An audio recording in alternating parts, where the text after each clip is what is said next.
I was going to say, would you get it? Would you buy it on your project? You're out on the ground. Would you give it a go? Oh, well, we talked before this offline before we started recording about how much money I've spent on every AI tool. So yeah, I'd cool. 100%. You're just in your office with your AI tools.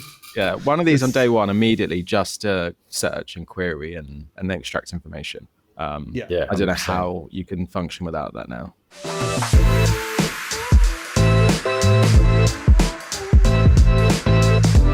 Welcome back to the Offsite Podcast. I am Jason Lancini, joined once again by co-host Carlos Cavallo and special guest Construction Sam from fresh out of Bali.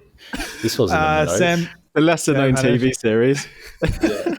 So what Bob the Builder Construction said. Today, we are talking about a couple of super interesting topics, breaking down the biggest contractors working in Southeast Asia. Next, we're going to dive into a massive raise of 40 million USD, Series B raise by construction technology AI company Trunk Tools. And then finally, we're going to discuss a fairly controversial post we saw online claiming that planners are going to become obsolete in the near future. G'day, Carlos and Sam. Thank you very much for joining us. Yeah, what are your thoughts on, are you a fan of the Construction Sam?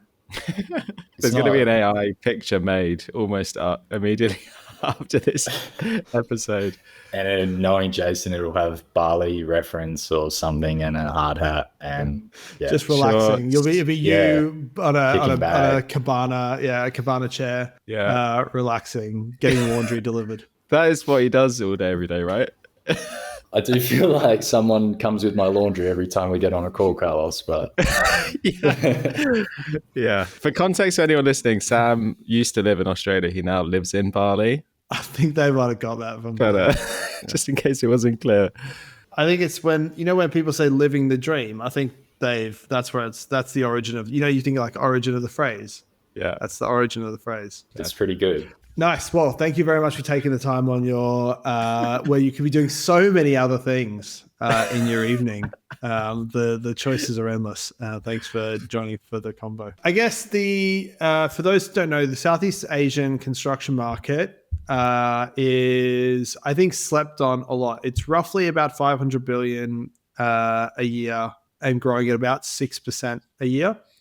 And I think most of the conversation that we have had and we see probably happening online or in the industry focuses on US or North American, European markets, and the Middle East. The makeup of the market, given it's a collection of lots of different countries, is dominated by state-owned contractors like those from Indonesia, and then a mix of private companies from countries like Malaysia or Thailand. Given it's an area that doesn't get discussed enough, I think most people aren't totally across who the major players are, what types of projects are happening there at the moment. And given, Sam, you're positively a local, I thought it'd be interesting to discuss some of those contractors and interesting projects that are happening in the region. We shared a top contractors list, and like I said, there's about 500 billion worth of construction volume. About 200 of that is inside infrastructure category of work, and there's some really massive projects like the Trans-Sumatra Highway that's about 35 to 40 billion US dollar equivalent. And the size of some of these contractors rival the largest contractors or large contractors in other markets. So and diving into that, Carlos, did you have any things that you learned? Yeah, so generally, I mean, you've already mentioned the size of the market. It's quite impressive how much work's going on, and it's relatively under radar. Obviously, we're focused on news outlets and things like that, which are going to focus more on within region projects. But it's pretty substantial from an infrastructure perspective. There's a ton of data centers in that part of the industry, which is growing rapidly. But it's quite interesting, the split. I was quite surprised. I think 60% or something like that of the spend is actually in Indonesia alone. Yep. There's a huge amount of projects going on. It feels like maybe we strategically placed Sam in Bali for that. Oh, no. But I had no idea, if I'm being honest, the volume of work going on there. Yeah, I mean, Indonesia, I think, is now the fourth largest economy in the world. So it's sort of not surprising based on my observations of the infrastructure here, that there's some money getting spent in that space. Fourth largest economy in the world. Sorry, fact check.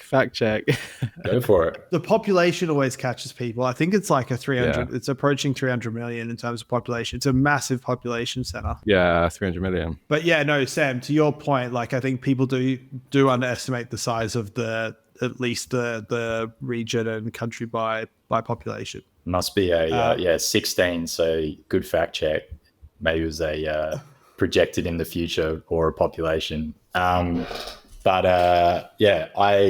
don't know if I count really as a local or an observer to these contractors. None of these are getting into the villa or the swing game over here in Bali. But I was also swing game. The swing. You know the swings? Yeah, I know about the swing.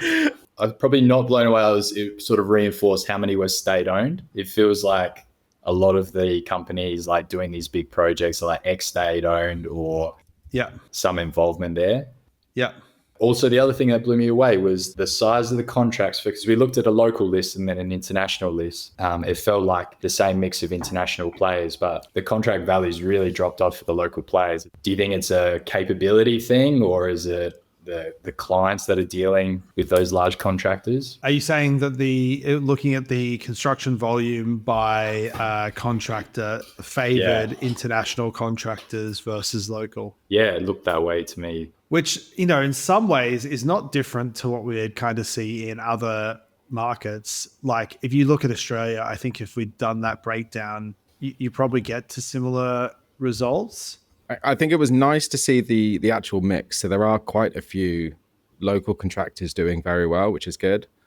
There are the typical contractors, European and American contractors in the mix. But if you look at it, they are kind of the specialists at the head of their game in each part. So you've got Vinci doing airports, like that's consistent around the world. It's probably a capability piece. Yeah, we've got Excite doing data centers. Yeah. We've got Fluor doing like pharmaceuticals and oil and gas. We've got Boygs doing tunneling.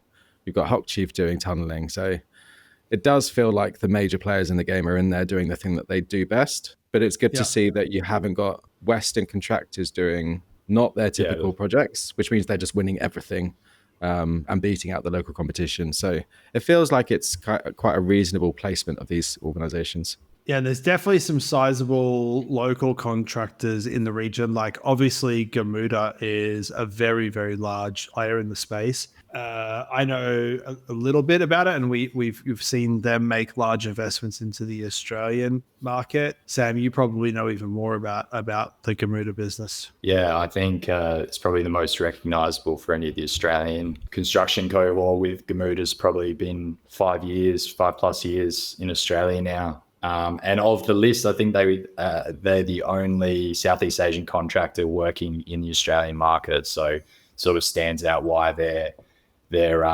balance of work is significantly larger than the second highest. Interestingly, talking about specialists, they really stand out as the kind of metro and light rail transport gurus from the region. And even they can bring that technology over into Australia. Plus tunneling as well, I think they're at the forefront of tunneling tech. I believe they were the inventors of some like the first AI powered TBM. Yeah. Okay. Definitely they probably carve out like a special position, which enables them to make the investments they've made to enter like the Australian market. One that jumped out to me, which I don't know if anyone did a deep dive on, was like second highest on the list is a company called the Italian Tide Development Company. Yeah, the name stands out, doesn't it? Yeah, I immediately was like, it's like fusion food. It's like the worst restaurant you've ever been to. So I did a bit of a deep dive. It was founded in 1950s between a Thai doctor and a Giorgio Berligieri. And they actually built they had a few pints and thought, why not? No, they built the main airport in Thailand in Bangkok. Oh wow. They've done a ton of massive projects, but the company, I believe, is in like financial crisis right now. That's what I read. It seems like one of those companies said oh, they built the airport. I'm like, cool. I think that happened quite a while ago. If that's still the most notable project, you're probably not in the best spot. They currently have total debt of about $3 billion equivalent, and are losing about 170 million US equivalent per year. And they've got a pretty epic project that's crushing this, like really dragging them down on a port project.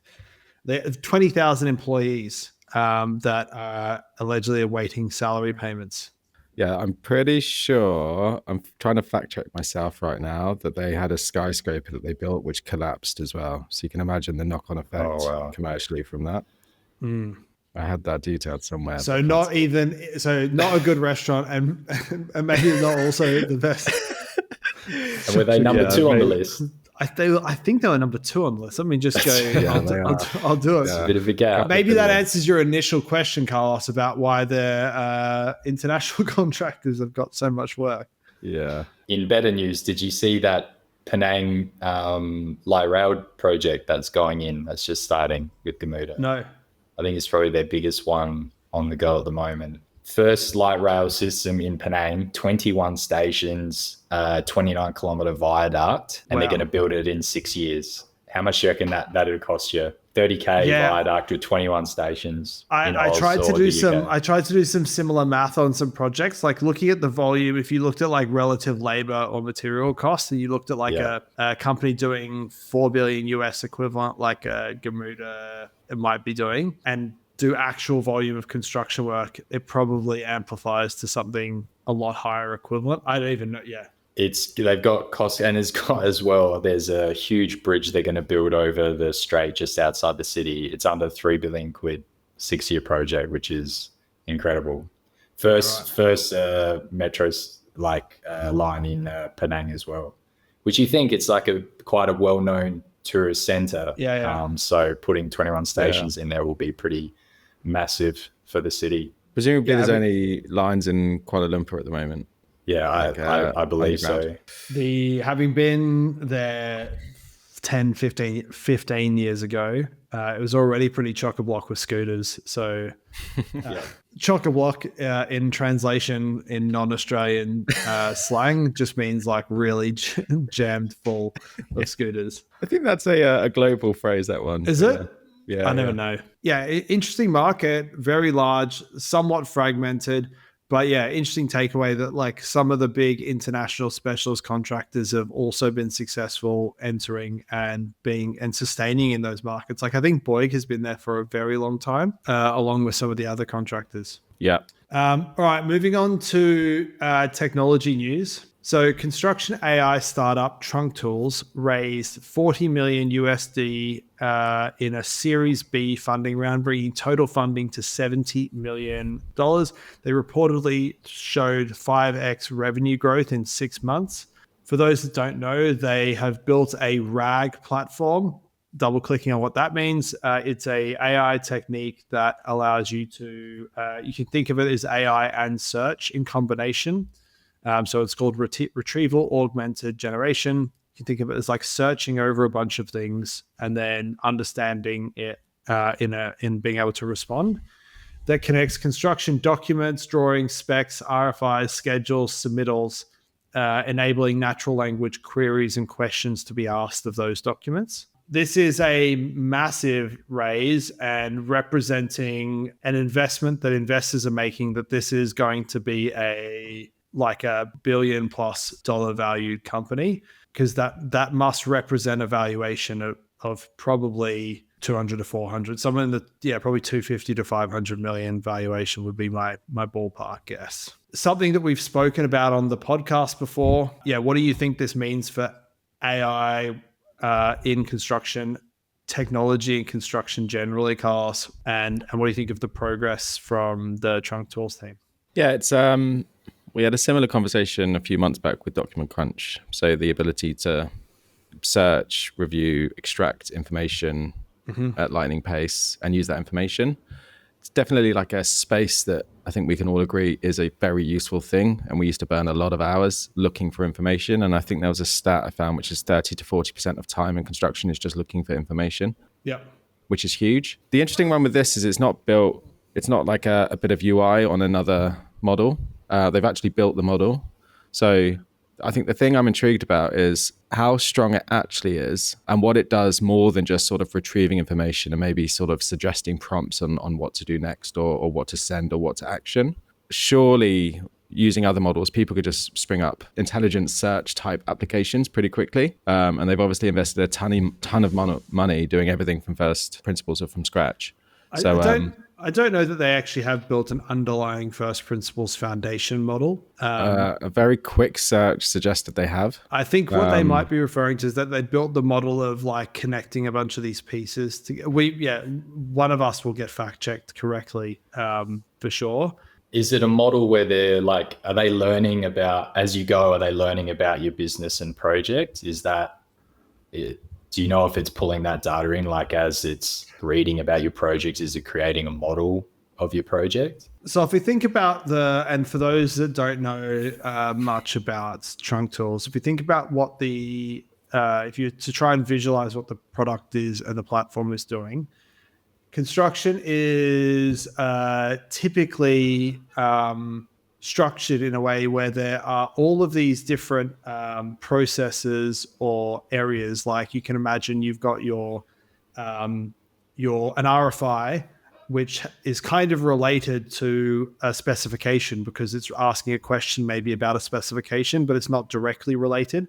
And then you have the specification, which is kind of related to a drawing because it's referencing something on a drawing, or the other way around, but it's not like technically structurally connected. And similarly, that specification might be referenced in a contract, but those two things are not connected. And so that's generally considered like unstructured data. So there's lots of information, but it's not functionally connected to each other.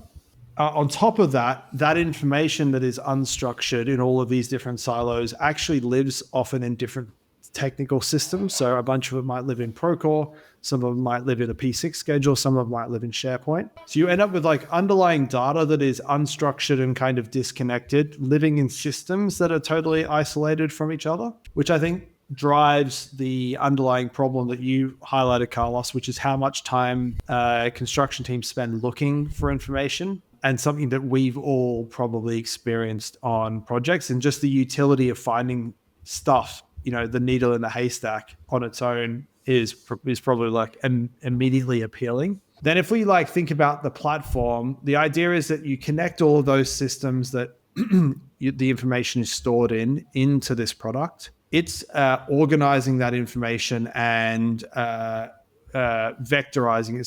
So applying some AI logic to how things are related to each other is probably like an oversimplified explanation. And then that organized unstructured information now can be exposed or lends itself to kind of like mini apps. And so their product has these kind of like mini apps that tie into that underlying platform.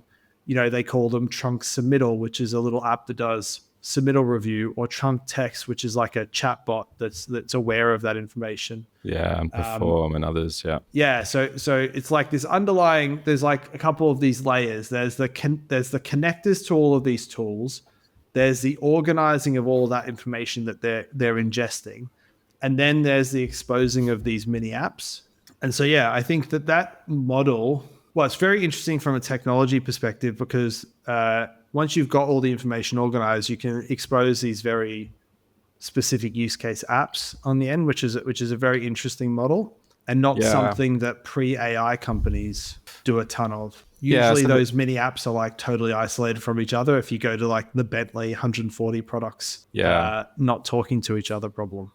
Yeah, so the CEA says they trained their models completely from scratch and they didn't use any general purpose AI because they don't believe it works properly based on the complexity and the messiness of construction. So it'll be interesting to see how much more powerful this is than the others. The learnings and the training is specifically for construction rather than like slapping an app on top of a general. Yeah, really interesting given like companies like OpenAI and Sam Altman clearly pushing this angle of like it's amazing how far a generalized model can go. And obviously there might be some like marketing jujitsu from the Trunk Tools team of like the perceived value of having trained your own model Yeah. Internalized IP is quite compelling. And I'm sure there's an argument to say you're not just surface in every category, you're going deeper, but like having that vertical and really going heavy on one from scratch, it'll be really interesting to compare them and actually see the difference in performance, for sure. Sorry, Sam. They'd have to sell, like they'd have to go down, you think, the path of, okay, to this company, we're going to create this model that sits around your entire company. So each of your projects using it and you're building out that model over time. It seems like the obvious path because, all right, sweet, you've got all my data, but how are you using it to improve over time? Or are we just starting from zero on every project and dumping all these new things in? Yeah, that's where I think that there's like maybe some literary license going on. So yeah, if we think about the pieces to this, there's the infrastructure to connect to a bunch of apps, which is critical for them to solve this problem of getting data out of silos. But companies like OpenAI and other model providers are constantly building this ecosystem of things that they're connected to. And then on the flip side, the things that they're getting the information from, like a Procore, if you really boil it down, like even though they list like Autodesk, Procore, P6, SharePoint, Innate as like their integrations that they support, if you picked a single construction contractor, they don't have all those tools. They'd have Procore plus maybe P6 plus SharePoint. So a large majority of the information probably already exists in, say, a Procore or an Autodesk. And so you'd imagine both Procore and Autodesk are building this type of thing and eat right now. So there's a competitive element of speed here that Trump Tools, they definitely executed very quickly. They were founded in 2021 and are moving very quickly. Do you think an organization like this could, you say obviously Procore and Oracle and others will be doing similar, but there's this space to compete to be the construction AI model that others license, like what everyone's doing with OpenAI? Well, I go back to, I think that we might be stretching the definition of like custom built model. I could be proven totally wrong and get fact checked, but there's this connector layer. There is the layer of then I'm ingesting all of these documents, and then I have to kind of like do some parsing of those documents. I suspect in that parsing of those documents, there is some off-the-shelf models being used. Where I think that they probably have built their own model, again, this is a total guess based on no actual facts here, is probably closer to what Sam has talked about. And it's how they might expose these little like mini apps. So if you think about the way that like the Trump text Q&A app works versus the submittal one, there is probably the need to be able to customize company best practice in how they review submittals, for example, and put that, bake that into the operation of that mini app. I could imagine that the model that they've trained needs to be clever to work out, am I going and finding this in RFIs, schedules, contracts, change orders? I think that my guess would be that there's this orchestration model thing that they have trained or fine-tuned, and probably there are like general purpose models doing some of the underlying work. It would be a guess. I was going to say, back on the point around the integrations, when you start to play it out in your head, you look at an Autodesk or Procore who have this huge suite of tools. And like you said, they have all the data sitting there. It just feels very easy for them to go and build the same thing and then have a couple of applications that do, the submittals, the text, whatnot. Yeah. But then when you start to think about the myriad of customers that don't use, or they use one aspect of Autodesk and then they use 10 other tools and they need something to pull it together, it starts to feel, okay, who's doing that? And they seem like they're positioning themselves to own that space. There's probably a ton of players that need or would like get value out of that connection from a bunch of other tools. There's something interesting there, but they need to work out what's our differentiator to what the other big players can do, or what someone could custom build with a Copilot, for instance. Like Martinez just went and built and launched their own, AI tool that sits over all their company documentations. I don't know if you saw that, Jace, called Marty. No, I didn't. They've called it. Called Marty. Good name. It's great. They've trained it to have this like ochre Australian responses like, hey mate, yep, here it is. But you can just go in there and say, I'm trying to find, just say, fuck off, I'm not doing that for you. It was super impressive. They put a little video up of it, but you go in there and say, I need like this, operating procedure, and it'll flick it straight out to you. So, they're pulling their own company documents, which is the sort of starting idea of this. So, and they've done that with Copilot. Yeah, it's like, because there's the thing that we haven't talked about here is, so you could have like a Procore or an Autodesk trying to build exactly this. There's probably just how fast can they move versus a trunk tools. Like Procore, we talked about, have 100 plus people in a data and AI team who like seemingly moving slower than the trunk tools team. But on the flip side, the problem that a lot of large companies are thinking about when they're thinking about this type of answering questions semantically and pulling data from lots of services is, how do permissions work? So if I'm a user in Trunk Tools asking a question into this chatbot about, how does this policy work, or how do I do this? There is this problem inside of companies is, maybe I shouldn't have access to all of the information across the company.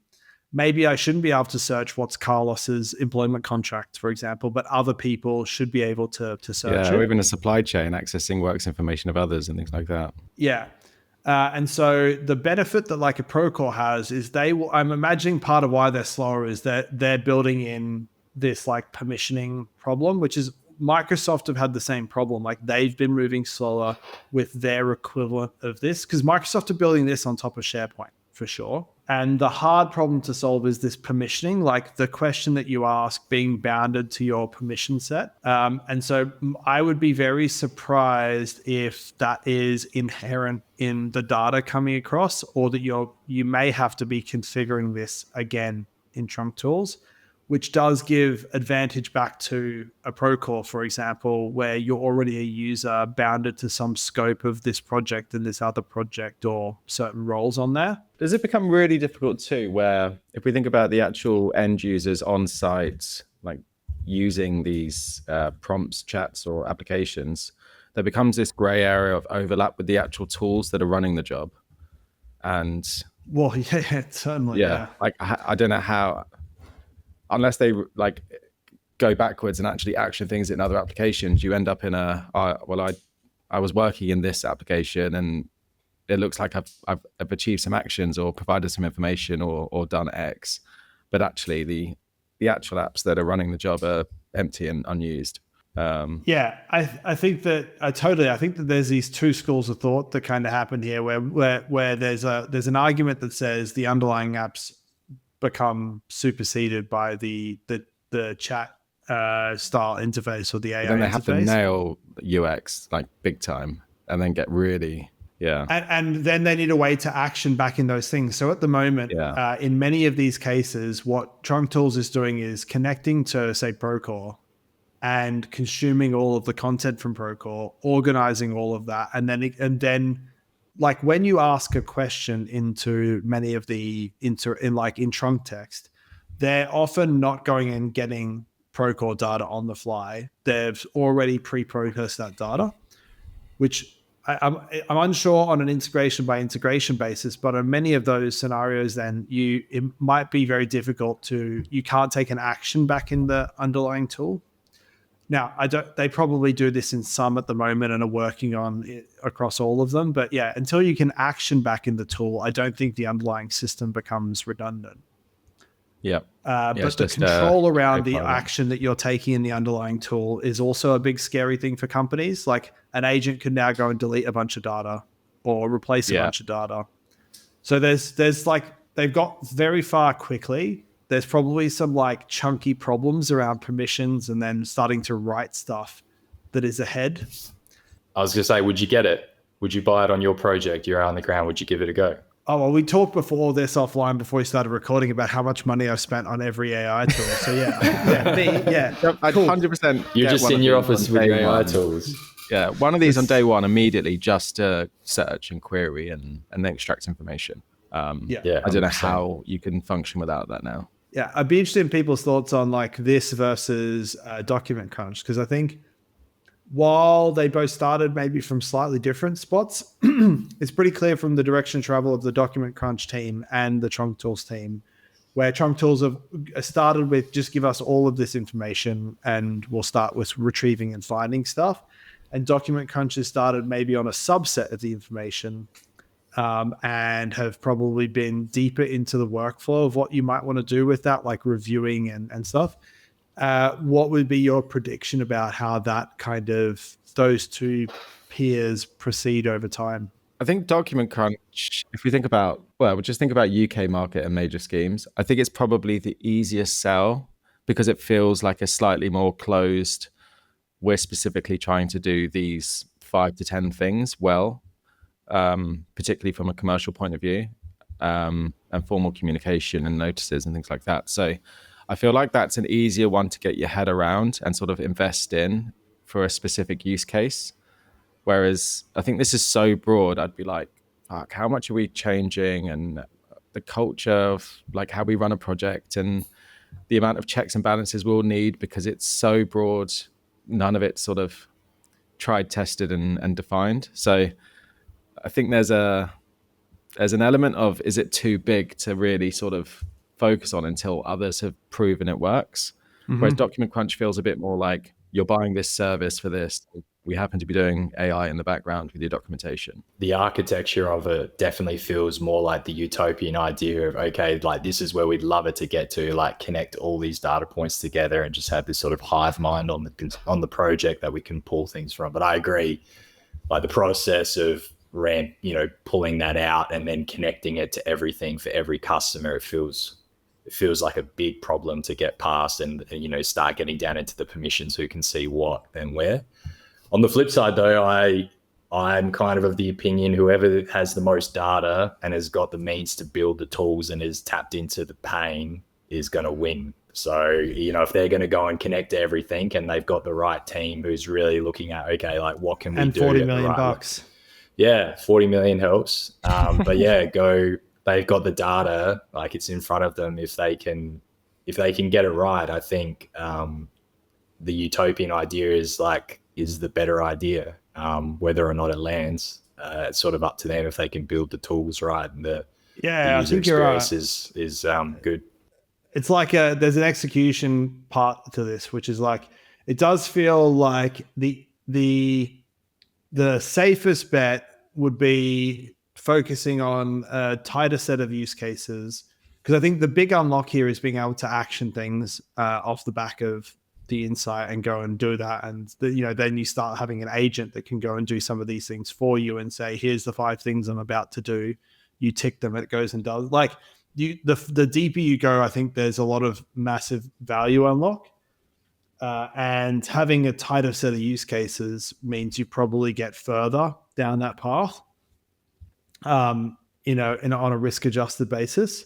Whereas this like everything play, suddenly you need teams, you need your $40 million to build these teams for. I got a bunch of use cases for RFIs, I've got a bunch of use cases for contract review, I've got a bunch of and you're trying to like do all of them at the same time. And to a degree, some of it lives or dies on like the quality of that execution. So, if you've got two of these mini apps that suck and 2 of them that are great, what does that mean for your, deployment in the company? Obviously, we know construction fairly well. Do you think whatever Microsoft do will probably be the winner, even if it's not the best? Talking to companies in Oz, they're all getting ready to do what Martinez has done to some degree. Microsoft is. They're already talking to them. They're already set up with SharePoints. That's where they're keeping a lot of their documents. Yeah. And so Trunk Tools have got to get out of this retrieval space and into action very quickly, because the retrieval space is going to be commoditized. Because it's the easy space. Everyone's on Microsoft. Everyone uses Teams, even though it's shocking. I think, or if you're a big Procore shop, they'll do it in Procore first. Yeah. But an established vendor that they're already in is the easier win. I think the retrieval thing gets commoditized quite quickly, but so the Trunk Tool team's like speed is going to be massive, because they've got to get from this just answering questions on information to taking actions really, really, really quickly. Yeah. All right, we got 5 minutes, by the way. All right. Yeah, that was super interesting. It could have gone much deeper. But I think, yeah, great company and great idea and real value prop. So yeah, wish them luck and I'd be a customer. All right, jumping to topic number 3. There was a post shared by a friend of the podcast, Val Matthews, which is the host of the Project Chatter, one of the co-hosts of Project Chatter podcast, claiming expensive planners getting paid 200 to 400K a year are obsolete, and citing a series of reasons for that vary from 60% of mega projects exceeding planned schedules, 70% of planning outputs being unused, complicated schedules being created, and disputes being the result. Spicy take. Anyone think that the 200K to 400K planner has a shelf life? You can't yell at AI, really, can you? Like, the plan is sitting there. You sort of pay them. You can go over and yell at them, and it's. No. I didn't think that's where you're going to go with that. No. Ultimately, the work still needs to be done. It's like you're still going to have to make a plan. That he mentioned in the post. He said, you go into these lengthy delay analysis. You get these professionals in. Like, they need a baseline to look at. Until the contracts say we don't need a P6, we're not walking away from it. So not even close. Carlos? Unless there's something's changed since we left construction, the schedule is so important. It's not just the planning team. The project managers all know the schedule. The schedule does guide all high-level thinking. I think communication's the issue. It normally sits within a few people and it doesn't go any further. It's hard to imagine a world without these schedules, and these schedules are so complicated and fucking basically hard to use because the apps aren't very good, that you're going to have people commanding a decent wage, albeit 200 to 400 seems a bit wild unless that's Aussie dollars. That's Aussie dollars, yeah. For reference, fine. Val's in Oz. So yeah, complex delivery without these schedules, it's hard to imagine a world without it, unless based on the current set of technology and how teams operate. I don't know how it works commercially without these schedules. All you're going to end up is, even if you're on a cost plus contract, so you're not stressing about change and variations from a program point of view, you're just going to have a million arguments over, well, this is what you should have done, and end up in disputes because there was no plan. I don't think he's arguing getting rid of the schedule. I think he's just saying that the planner becomes obsolete. Because can you see a world where the schedule's being updated through another tool, and who's feeding information into that tool? There's still the science and the thought behind how schedules work. And a lot of people don't get them outside of the planner, the project manager, and a few key individuals. So unless we completely shift how we deliver projects, I can't see that changing in the next 5 to 10 years. I agree with the underlying points, which are kind of statements of fact, which is 60% of mega projects exceed planned schedule, 70% of planning outputs not actively used by delivery teams. P6 and legacy tools create logic-heavy schedules that confuse stakeholders and slow decision-making, and legal disputes from project delays can cost millions. But as much as I agree with that, and in no disrespect to a friend Val, I think that the headline is clickbait, because I don't think there's any logical connection drawn between getting rid of a planner and solving any of those problems. They are very fair points. So just take one as an example, planning outputs. The planner on the job would always know the output that they plan for to drive the duration of an activity. There is no way the engineer knows. Unless they proactively go and ask, there's no communication of that to anyone outside of the schedule. As a way to wrap this idea, I would almost wonder, as a food for thought rhetorical question, whether the era of the 200K to 400K planner is over, and that what we might see is the 300 to 600K planner, as many of the number of planners needed decreases, and some of these actions can be done through the likes of what we saw with the trunk tools, and we're talking about taking actions to update back to the schedule. They've got this trunk schedule, and that the real important thing is this understanding of how all of it works together, what the overall, this understanding of the map of the schedule, what's important, thinking about mitigation. Yeah, do you just get less planners? Probably that means that there won't be wage inflation because you'll have so many planners without job. Probably doesn't result in increased wages, but a decrease in the number of planners.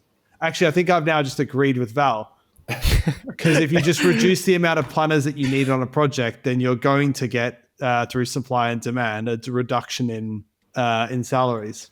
Do you see planners getting more involved with other tools? Do you see them coming off, and that'll be the start of the transition? They'll start to become experts in these new tools coming in and being able to facilitate visual planning, rolling out better processes on jobs, or it'll be this sort of old versus new, people stuck in the P6 ways, not wanting to move. Well, there's kind of the like dark art space. So like production rates, that's always just been like historical information and data that they're sort of plugging into schedules to try and generate durations. But now that we have more and more data, there should be more of this connection, and maybe there'd be more focus in those sort of spaces during a live project. So it removes the sort of estimating side of scheduling. And interestingly, no one mentioned schedule generation off the back of it. And also, Val, if you do listen to it, none of us are salty that you didn't mention Apex in the collaborative platform. But they mentioned touch plan. We might have been instrumental in that. No, we're definitely not salty. Righto, the overtime. Sam, thank you very much for joining for the conversation, and looking forward to next week, our all-in debate across the Apex team. No, thank you very much, everyone, for tuning into today's show. If you did enjoy the episode, please do think about liking the video or following us on your chosen podcast platform. We appreciate your support, and we'll see you all next week. Bye-bye.